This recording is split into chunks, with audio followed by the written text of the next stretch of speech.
بسم اللہ الرحمن الرحیم۔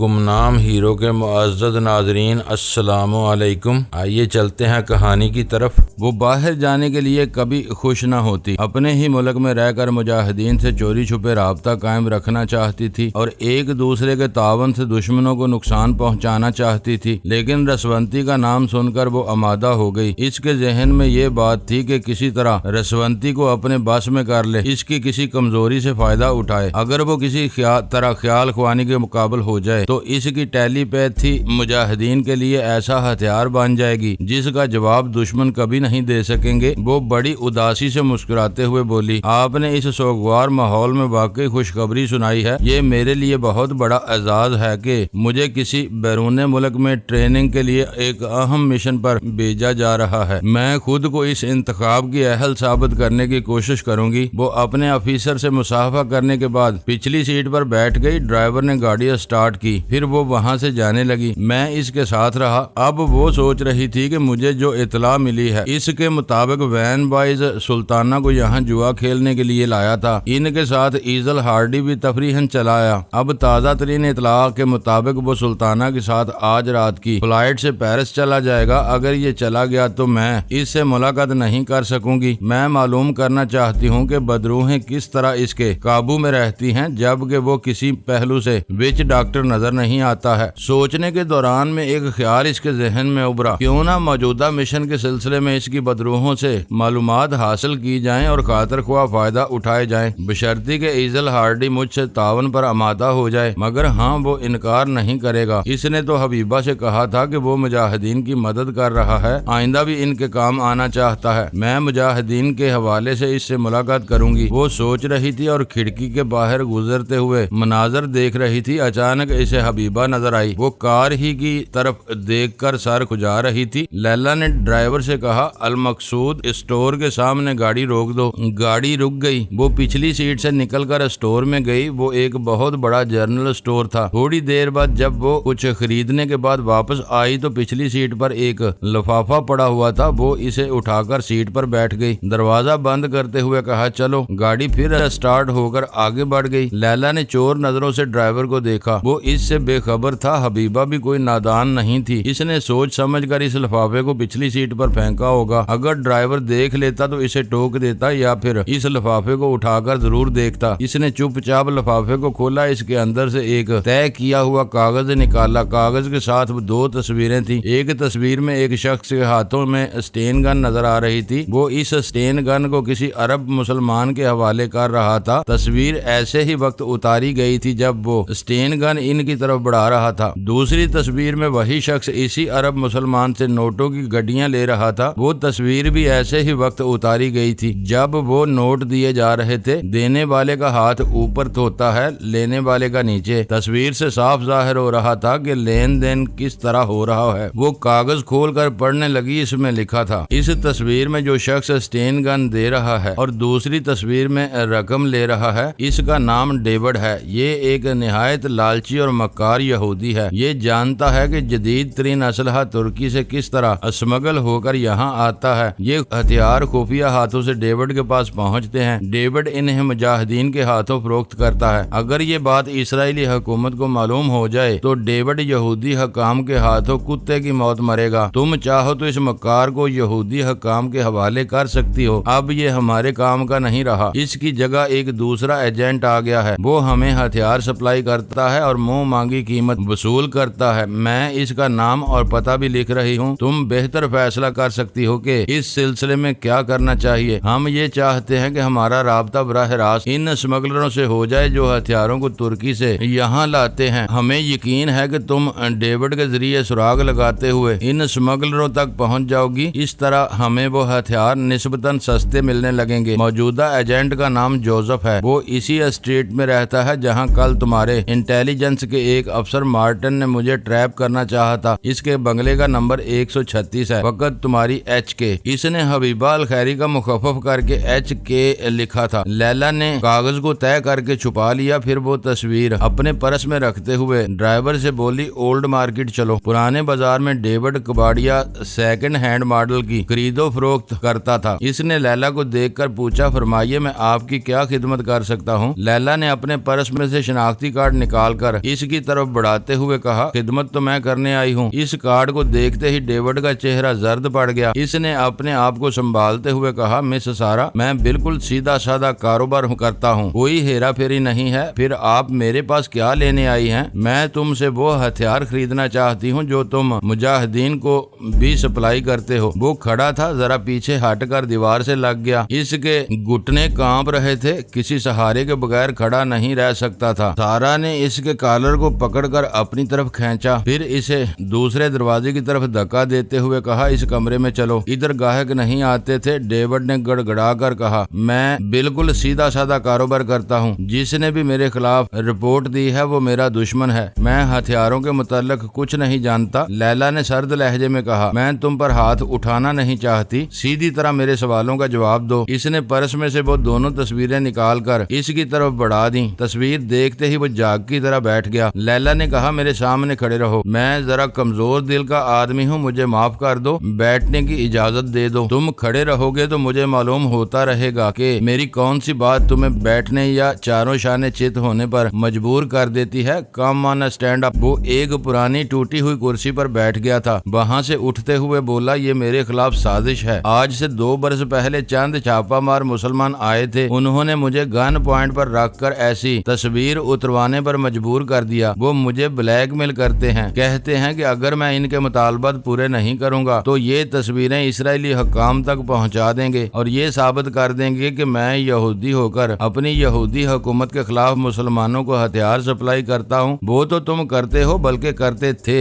اب ایک نیا ایجنٹ آ گیا ہے، تم سے یہ ایجنسی چھین لی گئی ہے اور جو نیا ایجنٹ ہے اس کا نام جوزف ہے۔ مجھے اس کا بھی پتہ معلوم ہے، تمہارے بعد میں اس سے بھی نمٹ لوں گی۔ کیا تم چاہو گے میں تمہاری یہ 2 تصویریں اپنے افسران کے سامنے پیش کروں؟ وہ نہیں کے انداز میں سر ہلانے لگا۔ کیا تم چاہتے ہو کہ میں تمہیں تمہارے حال پر چھوڑ کر چلی جاؤں، تمہیں معاف کر دوں؟ وہ ہاں کے انداز میں سر ہلانے لگا۔ میں یقیناً تمہیں معاف کر دوں گی، بشرطے کہ تم مجھے ان اسمگلروں کے متعلق پوری معلومات فراہم کر دو۔ پہلے تو وہ پریشان ہوا، پھر سنبھل کر بولا، اسمگلر نادان نہیں ہوتے جن سے میرا لین دین رہا، وہ بہت ہی چالاک تھے، کبھی میرے سامنے نہیں آتے تھے، ایک ٹرانسمیٹر کے ذریعے رابطہ قائم ہوتا تھا، پہلے سے پروگرام طے ہو جاتا تھا، اس پروگرام کے مطابق ہتھیار میرے پاس پہنچ جاتے تھے۔ میں ان کے سوال و جواب کے دوران میں ڈیوڈ کے دماغ میں پہنچ کر حقیقت معلوم کرنے لگا، وہ سراسر جھوٹ بول رہا تھا۔ اسمگلر کو خوب اچھی طرح جانتا تھا، اس کا نام اور پتہ میں نے اس کے دماغ سے معلوم کر لیا۔ وہ دونوں جس کمرے میں تھے، اس کے بعد ایک اور سٹور روم تھا جہاں اس نے بہت سے ہتھیار چھپا رکھے تھے، ایک اس کا ذاتی ریوالور بھی تھا جو سٹور روم میں تھا۔ ڈیوڈ سوچ رہا تھا کہ وہ کسی طرح سٹور روم میں جائے اور وہاں سے ریوالور نکال کر لیلا کا کام تمام کر دے، لیکن اس کا دماغ یہ بھی سمجھا رہا تھا کہ ایسا کرنا خطرے سے خالی نہیں ہوگا۔ وہ اپنی کار میں بیٹھ کر دکان پر آئی ہے، ڈرائیور وہاں موجود ہے، بہت سے لوگ اس بات کے چشمدید گواہ ہوں گے کہ سارا آئزے کی اس کباڑیے کی دکان میں آئی تھی، پھر واپس نہیں گئی۔ لیلا نے اس سے سوال کیا، اسمگلر تم پر کس قدر اعتماد کرتے ہیں کہ تم کبھی ان کا راز فاش نہیں کرو گے؟ راز فاش کرنے کا سوال ہی پیدا نہیں ہوتا، جب میں انہیں ان کے ناموں سے اور چہروں سے پہچانتا نہیں ہوں تو میں ان کے خلاف بھلا کیا کر سکتا ہوں؟ تم نہایت کمینے اور مکار ہو، یہ نہ سوچنا کہ میں تمہاری باتوں پر یقین کر رہی ہوں۔ اس کی باتوں کے دوران میں ڈیوڈ کے دماغ پر قابض ہو گیا تھا، اب وہ تھر تھر کانپنے لگا، اس کی آواز بدل گئی، وہ نسوانی آواز میں پریشان ہو کر کہہ رہا تھا، نہیں ایزل ہارڈی، میں نیکی نہیں کروں گی، میں سارا آئزک کے کام نہیں آؤں گی، میں بدروح ہوں، مجھے بدی کے لیے استعمال کرو۔ لیلا ثانی شدید حیرانی سے ڈیوڈ کو دیکھ رہی تھی، اب ڈیوڈ کی آواز بدل گئی تھی۔ میں اپنی آواز اور لب و لہجے میں کہہ لگاتے ہوئے کہہ رہا تھا، نیک روحوں سے نیکی کرانا تو سب ہی عمل جانتے ہیں، بدروح سے نیکی کرانا صرف ایزل ہارڈی جانتا ہے۔ تم اس وقت لیلا ثانی اور سارا آئزک کے کام آؤ گی، انکار کی گنجائش نہیں ہے، تم میری مٹھی میں ہو۔ ڈیوڈ کی آواز پھر بدل گئی، وہ اب نسوانی آواز میں بدروح کی حیثیت سے بول رہا تھا، ایزل ہارڈی تم ظالم ہو، جس دن میں تمہارے شکنجے سے آزاد ہو جاؤں گی اس روز تمہاری موت بن جاؤں گی، ابھی تو میں مجبور ہوں، تمہارے حکم کی تعمیل کر رہی ہوں، بولو کیا چاہتے ہو؟ ڈیوڈ سے حقیقت اگلواؤ، یہ کس اسمگلر کے لیے کام کرتا رہا؟ اس سے ڈیوڈ کی براہ راست ملاقات ہوتی رہی ہے یا نہیں؟ وہ ہتھیار کس طرح حاصل کرتا رہا؟ اس کے ساتھ ہی ڈیوڈ ڈیوڈ اپنی ذاتی آواز میں گھگیانے لگا، یوں تھر تھر کانپنے لگا جیسے تیز بخار چڑھ رہا ہو یا شدید اذیت میں مبتلا۔ پھر وہ اپنی آواز میں کہنے لگا، میں بتا رہا ہوں مس سارا، تم اس کا نام معلوم کرنے کے بعد بھی اس کے سائے تک نہیں پہنچ سکو گی۔ وہ بدنام زمانہ اسمگلر کرسٹوفر میکی ہے، بیروت میں اس کی رہائش ہے، لیکن دنیا کے ہر ملک اور ہر بڑے شہر میں اس کا نام یوں لیا جاتا ہے جیسے وہ آس پاس وہیں کہیں موجود ہو۔ لیلا ثانی کی حیرانی کسی حد تک دور ہو گئی تھی۔ وہ کہہ رہی تھی، مسٹر ایزل ہارڈی، مجھے اس بدنام زمانہ اسمگلر سے زیادہ تم سے دلچسپی ہے، لہذا ڈیوڈ سے معلومات فراہم کرنے کے بعد تم مجھ سے گفتگو کرو گے۔ میں نے گمبھیر لہجے میں کہا، اے نیکی سے دور بھاگنے والی اور بدی کی پوجا کرنے والی بدرو، سائرہ آزق سے کہہ دے کہ میں براہ راست اس سے گفتگو نہیں کر سکتا۔ گفتگو کرنے کے لیے بدرو کو واسطہ بنانا ضروری ہے۔ لیلا نے کہا، میں بدرو سے کہتی ہوں وہ میرا پیغام ایزل ہارڈی تک پہنچائے۔ میں شام کو 6 بجے ریان پارک میں اس سے ملنا چاہتی ہوں۔ چند لمحوں تک خاموشی رہی، جیسے بدرو اس کا پیغام مجھ تک پہنچا رہی ہو۔ پھر میں نے کہا، سارہ آئزک سے کہہ دو کہ آج رات 9 بجے کی فلائٹ سے میں پیرس واپس جا رہا ہوں۔ میری مصروفیات اس قدر زیادہ ہیں کہ 6 بجے کسی پارک میں اس سے ملاقات نہیں کر سکتا۔ تو پھر اب سے 1.5 گھنٹے بعد یعنی ٹھیک 5 بجے میں میک اپ کے ذریعے خود کو تبدیل کر کے اسی ہوٹل میں آؤں گی اور لابی والی میز پر انتظار کروں گی۔ اگر کسی اور میز پر رہی تب بھی ایزل ہارڈی کو پہچاننے میں دشواری نہیں ہو سکتی۔ تم اس کی بدرو ہو، اسے میرے پاس پہنچا سکتی ہو۔ میں نے بدرو کے ذریعے کہا، ہم موضوع سے بہک گئے ہیں، ابھی ڈیوڈ کے ذریعے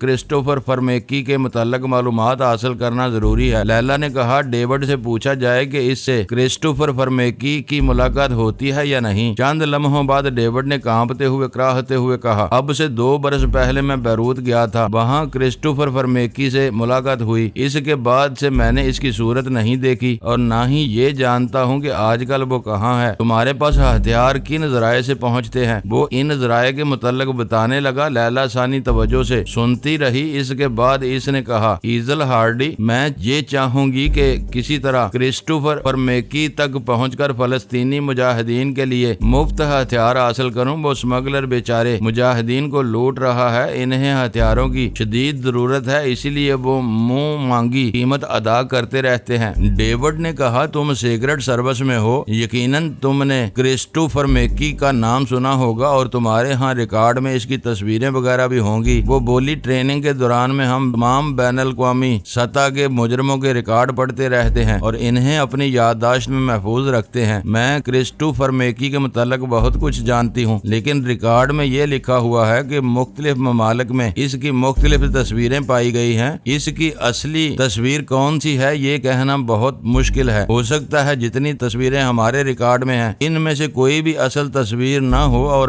اصل کرسٹوفر میکی کوئی اور ہو۔ میں نے بدرو کی آواز میں ڈیوڈ کو مخاطب کرتے ہوئے کہا، کیوں ڈیوڈ، 2 برس پہلے تم جس کرسٹوفر میکی سے ملاقات کر چکے ہو وہ اصلی تھا یا نہیں؟ تم کیسے یقین سے کہہ سکتے ہو؟ اس نے جواباً کہا، میں یقین سے نہیں کہہ سکتا۔ مجھ سے کہا گیا تھا کہ میری ملاقات کرسٹوفر میکی سے ہو رہی ہے، اس لیے میں اب تک یہی سمجھ رہا ہوں۔ پھر ڈیوڈ کی آواز بدل گئی، اب بدرو کی آواز سنائی دے رہی تھی۔ وہ کہہ رہی تھی، ڈیوڈ اب کسی کام کا نہیں رہا، اسے ختم کر دینا ضروری ہے۔ لیلا نے کہا، نہیں، میں اسے زندہ رکھنا چاہوں گی، قانون کے حوالے کروں گی تو میرے ریکارڈ میں نمایاں کارکردگی کا اضافہ ہوگا۔ مجھے ایک اور اعزاز حاصل ہوگا کہ میں نے فلسطینی مجاہدوں کو ہتھیار سپلائی کرنے والے غدار تک رسائی حاصل کی اور اسے قانون کے حوالے کیا۔ بدرو نے کہا، نہیں، ہرگز نہیں، یہ مرے گا اور ابھی مرے گا۔ اگر یہ زندہ رہا تو ایزل ہارڈی کے کالے عمل کا راز فاش ہو جائے گا۔ یہ قانونی محاسبے کے دوران میں ضرور کہے گا کہ اس پر کالا عمل کیا گیا تھا۔ اس طرح 2 باتیں ہمارے خلاف ثابت ہوں گی، ایک تو ایزل ہارڈی کا راز فاش ہوگا، دوسرا سارہ آئزک کے خلاف کہ اس کی اپنی کوئی کارکردگی نہیں ہے، وہ کالے عمل کے ذریعے ایک غدار یہودی تک پہنچی تھی۔ لیلا نے کہا، لیکن میں کسی معقول جواز کے بغیر اسے ہلاک نہیں کر سکتی۔ بدرو نے کہا، ابھی معقول جواز پیدا ہوگا، یہ دیکھو۔ اس کے ساتھ ہی ڈیوڈ اس کی طرف سے پلٹ کر اس کمرے میں گیا جو اسٹور روم تھا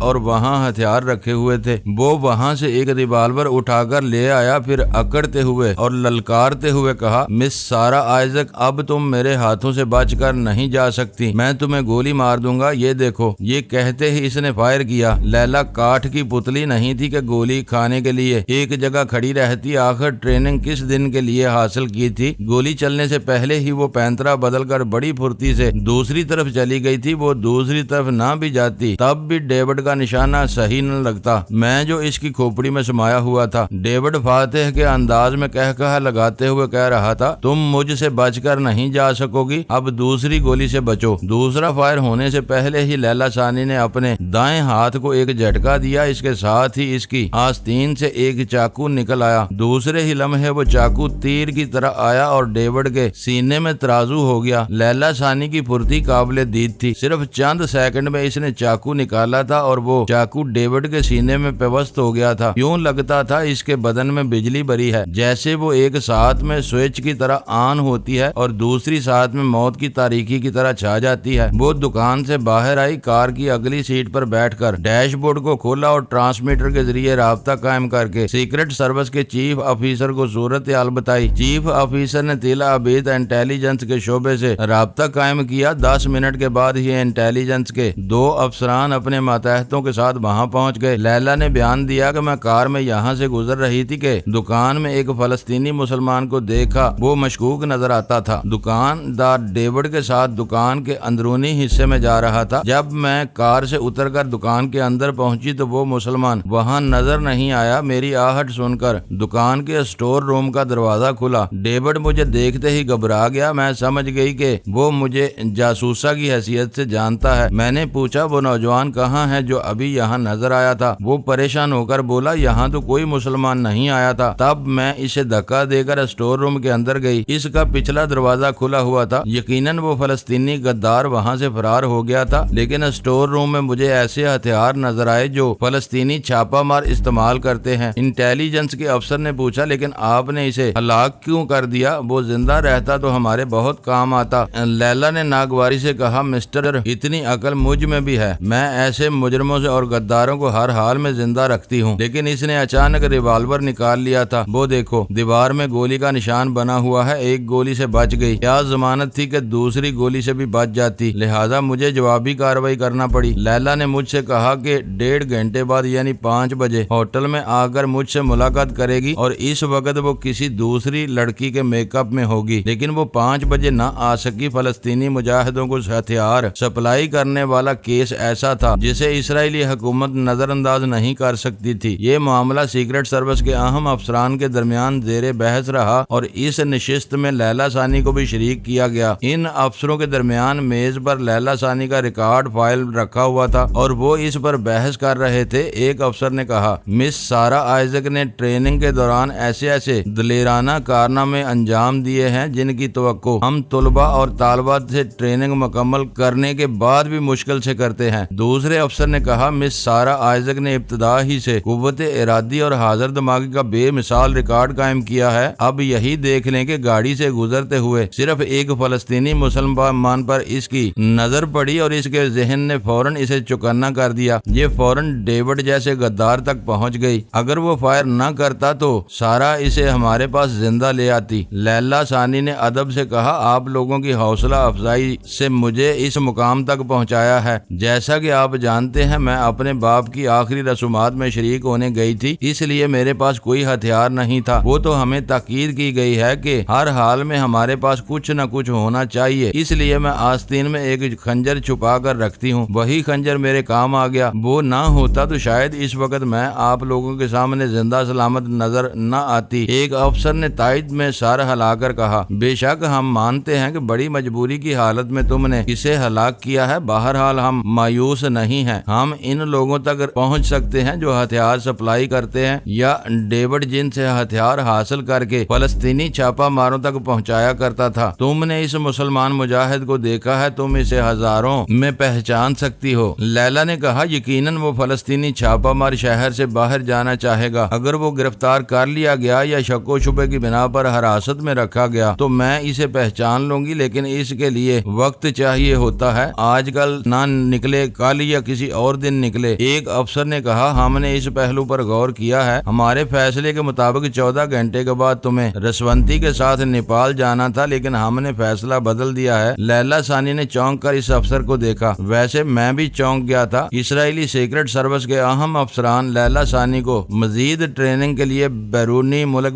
بھیجنا چاہتے تھے اور میں بھی یہی چاہتا تھا، لیکن حالات نے اچانک ہی پلٹا کھایا تھا۔ اس افسر نے کہا اگر تم نیپال جاؤ گی تو یہاں کا معاملہ کھٹائی میں پڑ جائے گا اور ہمارے لیے یہاں کا معاملہ زیادہ اہم ہے۔ ہم وہ راستہ بند کر دینا چاہتے ہیں جہاں سے فلسطینی چھاپا ماروں کو ہتھیار حاصل ہوتے ہیں۔ راستہ تمہارے ذریعے بند ہو سکتا ہے۔ تمہیں یہاں رہ کر اس مسلمان نوجوان کو تلاش کرنا ہے اور ہمیں یقین ہے کہ تم اس کے علاوہ دوسرے چھاپا ماروں کا بھی سختی سے محاسبہ کرو گی اور کسی نہ کسی طرح اس بدماش تک پہنچو گی جو ہمارے خلاف دشمنوں کو ہتھیار سپلائی کر رہا ہے۔ لیلا ثانی ذہنی طور پر رسونتی کے ساتھ جانے کے لیے تیار تھی۔ وہ اس کی ٹیلی پیتھی کو اپنے لیے زبردست ہتھیار بنانا چاہتی تھی۔ اس نے عاجزی سے کہا آپ لوگ میرے بڑے ہیں، آپ کا حکم سار آنکھوں پر، آپ میری ڈیوٹی جہاں لگائیں گے وہاں میں اپنا فرض پورا کروں گی، لیکن میری بڑی خواہش تھی کہ میں بیرون ملک جاؤں اور وہاں اپنی صلاحیتوں کو آزماؤں۔ تمہیں آئندہ اس کا موقع دیا جائے گا، لیکن جناب کسی بھی مسلمان چھاپا مار کو حراست میں لے کر اس سے اگلوایا جا سکتا ہے کہ وہ ہتھیار کہاں سے حاصل کرتا ہے۔ یہ ڈیوٹی تم بحسن و خوبی انجام دے سکتی ہو جناب۔ دوسرے طلبہ و طالبات بھی میری طرح ذہین ہیں، باصلاحیت ہیں، انہوں نے بھی بیشتر معاملات میں اپنی بہترین صلاحیتوں کا مظاہرہ کیا ہے، یہ فرض وہ بھی انجام دے سکتے ہیں۔ میں چاہتی تھی کہ چیف آفیسر نے ہاتھ اٹھا کر کہا نو مور آرگومنٹس دیٹس آل۔ میں اس کے پاس سے چلا آیا، مجبوری تھی، میرے پاس اتنا وقت نہیں تھا کہ میں سیکرٹ سروس کے ایک ایک آفیسر کے دماغ میں پہنچ کر انہیں اس بات پر آمادہ کرتا کہ وہ لیلا کو رسونتی کے ساتھ نیپال بھیج دیں۔ اس وقت 6 بج چکے تھے، 3 گھنٹے بعد ہمیں تل ابید چھوڑ دینا تھا۔ سونیا شاپنگ کے لیے ضد کر رہی تھی، لہٰذا میں اس کے ساتھ ہوٹل سے باہر آ گیا۔ شاپنگ کے دوران وین وائز بھی ہمارے ساتھ رہا۔ ایک بہت بڑے ڈپارٹمنٹل سٹور میں مجھے ایک سوٹ کیس پسند آ گیا۔ سونیا اور میں نے ایک ہی سوٹ کیس میں اپنی چیزیں اور کپڑے رکھ چھوڑے تھے۔ وہ گہرے نیلے رنگ کا سوٹ کیس مجھے پسند آ گیا، میں نے اسے خرید لیا۔ ہوٹل میں آ کر سونیا کے سوٹ کیس سے اپنی چیزیں اور کپڑے نکالے، اس میں رکھنے لگا تو سونیا نے ہنستے ہوئے کہا یوں لگ رہا ہے جیسے تم جھگڑا کر کے اپنا سامان علیحدہ کر رہے ہو اور مجھ سے الگ کہیں جانے والے ہو۔ میں مسکرا کر رہ گیا۔ کہتے ہیں کبھی کبھی منہ سے نکلی ہوئی بات پوری ہو جاتی ہے۔ میں سوچ بھی نہیں سکتا تھا کہ سونیا کے ساتھ پیرس جانا چاہوں گا، لیکن اس سے پہلے ہی میرا راستہ اچانک بدل جائے گا۔ ہوا یوں کہ ہم وقت پر ہوٹل سے نکلے۔ ہوٹل کے ملازم نے ہمارا سامان باہر کار میں لے جا کر رکھا۔ وین وائز نے ہوٹل کا بل ادا کیا۔ ہم کار میں آ کر بیٹھ گئے۔ ایئرپورٹ ایسے وقت پہنچے جب طیارے کی پرواز میں صرف 15 منٹ رہ گئے تھے۔ اس 15 منٹ میں ہم نے بورڈنگ کارڈ حاصل کیا، اپنے پاسپورٹ اور ضروری کاغذات چیک کرائے۔ اسی وقت لیلا ثانی انٹیلیجنس والوں کے ساتھ ہمارے سامنے آ موجود ہوئی۔ اس نے مسکرا کر سونیا کو دیکھا، پھر مجھ سے کہا ہیلو مسٹر ایزل ہارڈی، یاد ہے میں فرحانہ بن کر آئی تھی، ایک ویٹریس کا رول ادا کیا تھا اور چپ چاپ ایک پرچی لکھ کر دی تھی۔ بھلا اس پرچی میں کیا لکھا تھا؟ میں نے جواباً مسکراتے ہوئے کہا تم ہی بتا دو، میں تو بھول گیا ہوں۔ نہیں، تمہاری یادداشت اتنی کمزور نہیں ہو سکتی۔ سونیا نے اسے ٹٹولتی ہوئی نظروں سے دیکھا۔ زبردست ڈرامہ، اس روز ہوٹل میں تم نے میری توہین کی تھی، اپنے منگیتر سے کہا تھا کہ یہ مجھے للچائی ہوئی نظروں سے دیکھ رہا ہے۔ دوسرے لفظوں میں تم میری موجودگی برداشت نہیں کر رہی تھی، مجھے کمرے سے جانے پر مجبور کر رہی تھی۔ اس وقت تو میں چلی گئی کیونکہ میں ایک ویٹرس تھی، لیکن آج کچھ اور ہوں۔ تمہیں بتانے آئی ہوں کہ جس منگیتر کو تم نے اپنے اسکارف سے باندھ رکھا ہے اسے میں کھول کر لے جا رہی ہوں اور تم مجھے روک نہیں سکو گی۔ یہ کہتے ہی اس نے پولیس افسر سے کہا میری معلومات کے مطابق اس گہرے نیلے سوٹ کیس میں وہ سب کچھ ہے جس کی ہمیں تلاش ہے۔ پولیس افسر سوٹ کیس کے پاس آیا اور اس نے سوال کیا یہ سوٹ کیس کس کا ہے؟ مس سلطانہ آپ کا یا مسٹر ایزل ہارڈی کا؟ میں نے فوراً کہا یہ میرا سوٹ کیس ہے، اس میں میرا سامان ہے اور ایسی کوئی چیز نہیں ہے جو یہاں کے قانون کے خلاف ہو۔ وین وائز نے کہا سانچ کو آنچ کیا، آپ ابھی یہ سوٹ کیس کھول کر دیکھ لیں۔ دیکھیے اناؤنس ہو رہا ہے جہاز پرواز کرنے والا ہے، ہمیں بلایا جا رہا ہے۔ لیلا ثانی نے کہا مسٹر وین وائز آپ چاہیں تو مس سلطانہ کے ساتھ جا سکتے ہیں، مسٹر ہارڈی کو تلاشی مکمل ہونے تک یہاں رکنا پڑے گا۔ سونیا اور میں نے ایک دوسرے کو دیکھا، اس کے دماغ میں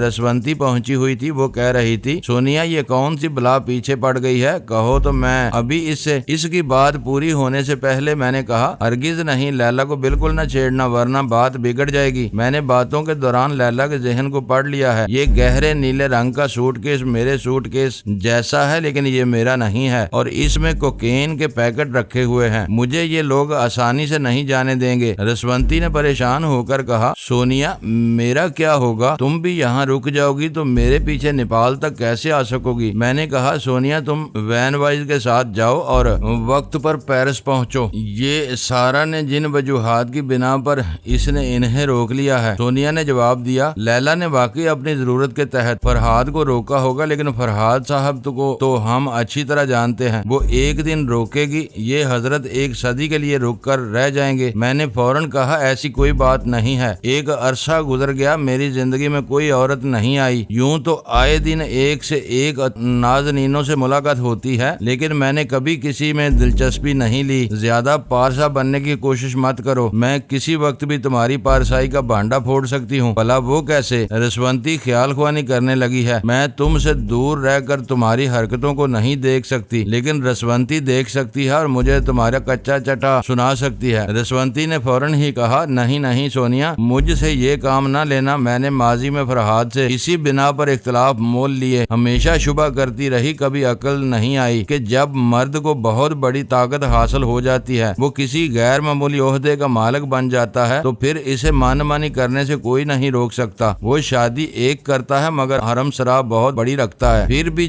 وہ جو ایک منکوحہ ہوتی ہے، اس کے بچوں کی ماں ہوتی ہے، وہی ملکہ کہلاتی ہے، وہی قانونی طور پر شریک حیات بھی ہوتی ہے اور اس کی دولت جائیداد اور اس کے رتبے اور شان کی حصہ دار ہوتی ہے۔ اتنی سی بات میری سمجھ میں نہیں آئی اور فرحاد سے لڑتی جھگڑتی رہی۔ اب میں توبہ کرتی ہوں، حالانکہ توبہ کا وقت گزر چکا ہے، مگر میں تمہیں مشورہ دے سکتی ہوں کہ محبت کرو تو اپنے محبوب کی خطاؤں کو درگزر کرو۔ سچی محبت کرنے والے صرف اپنے محبوب کی اچھائیوں سے ہی نہیں، اس کی برائیوں سے بھی محبت کرتے ہیں۔ سونیا نے کہا، برائیوں سے محبت نہیں کی جاتی، بلکہ ان برائیوں کو ختم کرنے کی کوشش کرنا ہر عورت کا فرض ہے۔ یقیناً فرض ہے، لیکن عقل یہ بھی سمجھاتی ہے کہ مرد کی جو برائی دور نہ ہو سکے، اس سے سمجھوتا کر لیا جائے۔ سمجھوتا نہ کرنے کا نتیجہ اسی روشنی میں تمہیں سمجھا رہی ہوں، حالانکہ میں آزاد ہوں اور خود مختار ہوں، غیر معمولی صلاحیت کی مالک ہوں۔ میں چاہوں تو دوسری شادی کر سکتی ہوں، لیکن نہیں۔ عورت جب کسی ایک کو اپنا بنا لیتی ہے تو اس کی نفرتوں کے باوجود اسے اپنا ہی سمجھتے ہوئے ساری زندگی گزار دیتی ہے، اور میں بھی یہی کروں گی۔ میں نے لیلا کے دماغ میں ایک ذرا جھانک کر دیکھا، پھر سونیا سے کہا، عورتوں کا درمیان میں آنے کا نتیجہ یہ ہوتا ہے کہ کام کی باتیں نہیں ہوتی، فضول باتوں میں وقت گزر جاتا ہے۔ اب لیلا میرے پاس آ رہی ہے، میں بعد میں تم سے رابطہ قائم کروں گا۔ سونیا نے پوچھا، لیلا نے تمہیں روکنے کے لیے جو چال چلی ہے، اس سے تمہیں زیادہ پریشانی تو نہیں ہوگی؟ نہیں، اس نے خود ہی اس کیس کو ختم کر دیا ہے۔ معلوم ہوتا ہے تم جلد یہاں سے نہیں نکلو گے۔ میں نکل کے کروں گا کیا؟ تم پیرس سے نکل کر نیپال جاؤ گی؟ میں تو نیپال نہیں جاؤں گا۔ مجھے کیا پڑی ہے کہ تمہاری چہیتی کے لیے ہزاروں میل کا سفر کروں؟ مجھے اور بھی بہت سے کام پڑے ہوئے ہیں۔ تم اسے یہودیوں کے چنگل سے نکال لانے کے لیے نیپال جاؤ گی۔ میں سجاد اور اعلیٰ بی بی کو بردہ فروشوں سے نجات دلانے کی کوشش کروں گا۔ دوسری طرف لیلا ثانی کے ذریعے فلسطینی مجاہدوں کے کام آنے کی کوشش کروں گا۔ ان بنیادی ضرورت یہ ہے کہ انہیں سستے سستا ہتھیار ملنے لگے۔ اگر ہو سکا تو کرسٹوفر میکی کے ذریعے میں انہیں مفت ہتھیار سپلائی کراؤں گا۔ میری خیال خوانی کا سلسلہ ٹوٹ گیا۔ لیلا ثانی کمرے میں آ چکی تھی۔ میں نے سونیا سے کہا، میں جا رہا ہوں، پھر ملاقات کروں گا۔ لیلا نے پوچھا، کیا بدروحوں کے ذریعے پیغام رسانی ہو گئی؟ اس کے جواب میں نے ایک سرد آہ بھری۔ اس نے حیرانی سے پوچھا، اس سرد آہ کا مطلب کیا ہوا؟ میں نے کہا، انسان کو کبھی نہیں سمجھ سکتا۔ جو تمہاری ہماری زبان پر ہوتا ہے وہ تمہارے ہمارے دل میں نہیں ہوتا۔ ہم اوپر سے کچھ ہوتے ہیں، اندر سے کچھ۔ یہ فلسفہ بیان کر رہے ہو، حقیقت کیا ہے؟ فلسفہ حقیقت سے جدا نہیں ہوتا۔ میں سلطانہ کے متعلق کہہ رہا ہوں، وہ مجھ سے بہت محبت کرتی تھی۔ لیلا نے حیرانی سے پوچھا، کرتی تھی کا مطلب یہ ہوا کہ اب نہیں کرتی؟ ہاں، بات کچھ ایسی ہی ہوئی ہے۔ میری ایک بدرو نے مجھے بتایا ہے کہ سلطانہ اندر ہی اندر چپ چاپ وین وائس سے متاثر ہوتی جا رہی ہے۔ میں نے یہ بات سوچے سمجھے منصوبے کے بغیر بے اختیار کہہ دی تھی۔ جو کہتے ہیں کہ چور چوری سے جاتا ہے، ہیرا پھیری سے نہیں جاتا، تو ہیرا پھیری میری فطرت میں ہے۔ میں نے صرف لیلا ثانی کی ہمدردی اور اس کی زیادہ سے زیادہ توجہ حاصل کرنے کے لیے اپنے آپ کو ایک نامراد عاشق کے طور پر پیش کیا تھا کہ وہ جو دبائے دل دل دیتی تھی، اب اس نے کسی اور کی دکان آباد کر دی تھی۔ لیلا نے مذاق اڑانے کے انداز میں ہنستے ہوئے کہا، پھر تو کہیں کے نہ رہے، یہ تو میں نے اچھا کیا کہ تمہیں سلطانہ سے پہلے ہی جدا کر دیا، بعد میں جدائی ہوتی وہ تمہارے سامنے کسی دوسرے کا ہاتھ تھام کر چلی جاتی تو تمہارا دل ٹکڑے ٹکڑے ہو جاتا اور اسے گھسیٹنے والا کوئی نہ ہوتا۔ کیا تم نے میرے دل کے ٹکڑوں کو سمیٹنے کے لیے مجھے اپنے پاس روک رکھا ہے؟ وہ ایک دم سے جھینپ گئی، ذرا گڑبڑائی، پھر سنبھل کر بولی، اے مسٹر، تم مجھے کوئی فلرٹ کرنے والی لڑکی نہ سمجھنا، میں دوستانہ انداز میں جتنی دوستی کرتی ہوں دشمن بن کر اتنی ہی نفرت بھی کرتی ہوں۔ یہ بات میں نے پہلی مرتبہ نہیں سنی، وہ جو تمہاری زندگی میں آ چکی ہے میں ان جیسی نہیں ہوں۔ بات تو اپنے دماغ سے نکال ہی دو کہ میں کسی وچ ڈاکٹر کو اپنا آئیڈیل بناؤں گی۔ مجھے کالا علم کرنے والوں سے سخت نفرت ہے، مجبوری ہے، ہزار نفرت کے باوجود تمہارے کالے علم کے ذریعے میں مجاہدین کو فائدہ پہنچانا چاہتی ہوں۔ کیا ہم یہیں بیٹھ کر باتیں کریں گے؟ ہمیں باہر جانے سے پہلے یہ طے کر لینا چاہیے کہ افسران نے تمہارے متعلق سوالات کیے تو میں کیا جواب دوں گی، وہی جواب جو ابھی ہونا چاہیے۔ تمہاری تجویز کے مطابق میں وچ ڈاکٹر ہوں، تمہارے اور افسران کے درمیان جو سوال و جواب ہوں گے میری بدروحیں مجھے ان کی تمام تفصیلات بتا دے گی، اس کی طرف سے بالکل ہی نہ فکر کرو۔ یہ بتاؤ میں کب تک یہاں رہوں گا اور کہاں قیام کروں گا؟ کب تک کا جواب میرے پاس نہیں ہے۔ تمہاری رہائش کے لیے میرا گھر حاضر ہے، میں اب اس میں تنہا ہوں، تم میرے ساتھ بنگلے میں آرام سے رہ سکتے ہو۔ تم لفظ آرام کو اس طرح کھینچ کر بول رہی ہو جیسے مجھے مدتوں گھر میں آرام کرنا ہے۔ وہ ہنسنے لگی۔ ہم وہاں سے اٹھ کر باہر آئے، اس کی گاڑی کھڑی تھی۔ ایک شخص نے قریب آ کر رازدارانہ انداز میں کہا، مس سارا، میسج فار یو۔ میں آگے بڑھ کر کار کے پاس پہنچ گیا۔ وہ شخص لیلا سے آہستہ آہستہ کہہ رہا تھا، ہمارا چیف معلوم کرنا چاہتا ہے کہ تم ایزل ہارڈی میں دلچسپی کیوں لے رہی ہو۔ ایک بار فرحانہ بن کر ویٹرس کی حیثیت سے اس کے کمرے میں گئیں، دوسری بار تم اس کے ساتھ رات کا کھانا کھاتی رہیں اور اس کے ساتھ ہنستی بولتی رہیں۔ آج تم نے اسے پیرس جانے سے روک دیا۔ چیف بڑے اعتماد سے کہتا ہے کہ تم کوئی گہری چال چل رہی ہو، کیا یہ درست ہے؟ لیلا نے ناگواری سے کہا، یہ درست ہے یا نہیں، اس کا جواب میں چیف کو دوں گی۔ تم نے پیغام پہنچا دیا، تمہارا شکریہ، اب جا سکتے ہو۔ وہ میرے پاس آ گئی، اس وقت اس کا ڈرائیور ساتھ نہیں تھا۔ ہم دونوں اگلی سیٹ پر بیٹھ گئے۔ وہ ڈرائیو کرتے ہوئے کہنے لگی، میں تمہیں اپنے بنگلے میں چھوڑ کر اپنے چیف سے ملنے جاؤں گی۔ تم اپنی بدروحوں کے ذریعے معلوم کرتے رہنا کہ ہمارے درمیان کیا گفتگو ہو رہی ہے۔ اس نے مجھے اپنے بنگلے پر پہنچا دیا، اس کے بعد اپنے چیف سے ملاقات کرنے چلی گئی۔ بہت دیر سے میں نے آلہ بی بی اور سجاد کی خیر خبر نہیں لی تھی۔ مرجانہ کے متعلق بھی اتنا ہی معلوم تھا کہ وہ بخیریت دشمنوں کے گھیرے سے نکل گئی ہے۔ اسے نکلنا ہی تھا، خواہ دوست بن کر یا دشمن بن کر۔ دشمنوں نے اچانک گرگٹ کی طرح رنگ بدل لیا تھا۔ میری دوستی کو پائیدار بنانے کے لیے وہ مرجانہ یا میرے کسی بھی ساتھی کو نقصان نہیں پہنچا سکتے تھے، اس لیے میرے اندازے کے مطابق مرجانہ بخیریت تھی۔ اب بھی میں اس کے پاس نہیں جا سکتا تھا۔ آلہ بی بی کے پاس پہنچ گیا۔ اس نے ٹیلی پیتھی کی لہروں کو محسوس کرتے ہی پوچھا، رسونتی کیا تم ہو؟ نہیں میں ہوں۔ اوہ فرہاد، شکریہ، یہ بڑی دیر بعد ہماری یاد آئی، میں بہت مصروف تھا۔ ایسی بھی کیا مصروفیت، رسونتی تم سے زیادہ دوستی کا حق ادا کر رہی ہے، بار بار آتی ہے اور ہماری خیریت معلوم کرتی رہتی ہے۔ کم از کم اس کی موجودگی سے ہمیں بے یار و مددگار ہونے کا احساس تو نہیں ہوتا۔ میں نے مسکراتے ہوئے کہا، آلہ بی بی تم اور خود کو بھی کبھی بے یار و مددگار سمجھو، تمہیں اس کے ذریعے ہمارے حالات کا علم ہو رہا ہے۔ ہاں ابھی رسونتی میرے پاس سے گئی ہے، بتا رہی تھی کہ سونیا پیرس جا رہی ہے اور تمہیں لیلا ثانی نے روک رکھا ہے۔ معزز ناظرین، لائک کریں، شیئر کریں اور کمنٹس باکس میں پاک آرمی زندہ باد، پاکستان پائندہ باد کا نعرہ ضرور درج کر کے اپنے ملک پر فخر کریں اور پاکستان کی بنیادیں مضبوط کرنے میں اپنا کردار ادا کریں۔ ویڈیو دیکھنے کا شکریہ۔ معزز ناظرین، اپنا خیال رکھیے گا اور ہمارے چینل کا بھی۔ ISI پاک آرمی زندہ باد، پاکستان پائندہ باد۔